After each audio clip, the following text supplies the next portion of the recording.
y'all? Thank you for coming back to another Faith Chat.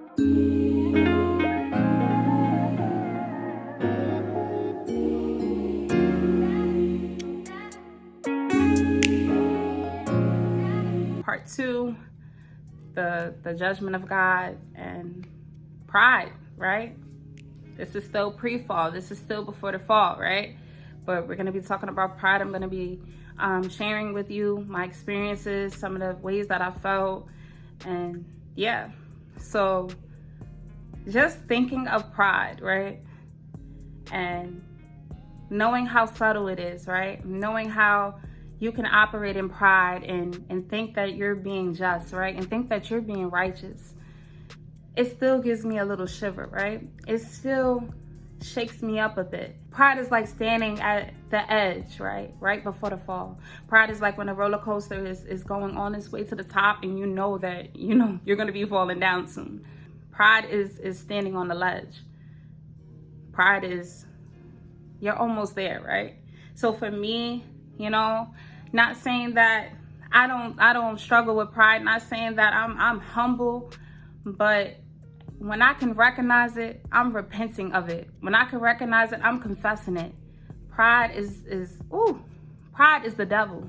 That is exactly what Satan fell for. Pride is the devil. Pride goes before destruction, a haughty spirit before a fall. Better to be of a humble spirit with the lowly than to divide the spoil with the proud. Pride tells you all the things that you want to hear, right? Pride tells you that you're your own God.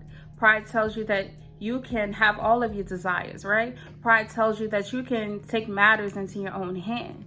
Pride never tells you about the fall that comes with it. Pride never tells you that it's positioning you for destruction. I know a lot of people who dealt with the spirit of pride or struggle with the spirit of pride, and even those who are prideful right now. I'm pretty sure, because I know from my experience with dealing with this spirit, it came from years of feeling low. It came from years of feeling weary, like we talked in part 1. It came from years of not seeing myself in a positive light. It came from years of experiencing rejection after rejection. It came from years of me not seeing situations play out the way that I wanted them to, right? It came from years of disappointment. It came from years of hurt. So of course, after experiencing all of this, the next thought that you have, not even the next thought, we can say eventually you have this thought where you're like, I'm tired of feeling down and I'm going to pick myself back up, right? I'm not going to care about who hurt me. I'm not going to care about what I experienced. I'm just going to love on myself. And even in the world today, we see so much self-love, right? So much self-righteousness, so much self-worship, right? And this is all the spirit of pride at work.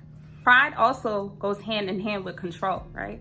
I wanted to control the way that I was seen. I wanted to control my narrative. You wish that you could have controlled the people who hurt you. You wish that you could have controlled the situations, right? So also going from a place of feeling low about myself, but then also wanting to have control, wanting to have power, wanting to be validated, wanted to change my narrative, and this also goes into changing your personality traits, right? Changing the way you dress, changing what you do, right? You're going through this whole process of taking your power back. And I know that we see all of these things online, and that's why I'm referencing them, right?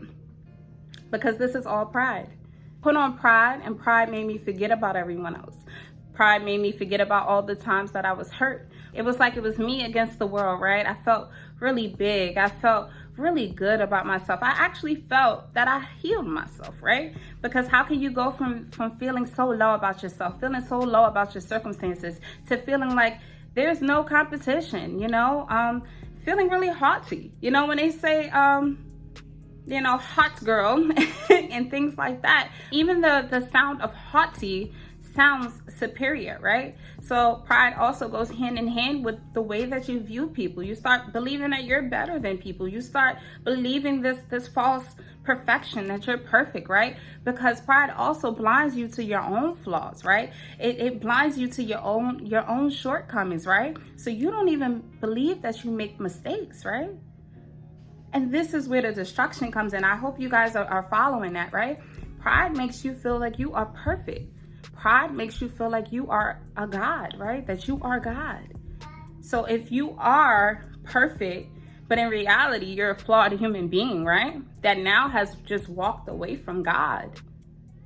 What do you think is to come? That was something that I was blinded to. That was something that the enemy had blinded me to. Although I felt good, although I felt like I healed myself, although I felt superior and better than other people, this was only the beginning. I want to also talk about the indifference, right? This numb feeling, this lack of sympathy for others, and this loss of concern that happens when the spirit of pride is operating, right? You may mistake that as being healed. Your inability to care about what people think about you, your inability to care what they say or to care how you're treating people may make you believe that you are healed after experiencing so much hurt and caring too much and being swayed by the opinions of people to no longer feeling anything. This is the part of pride that is very dangerous, right? Because correction can no longer get through, right? Because you know everything, right? You're perfect. What flaw could you possibly have?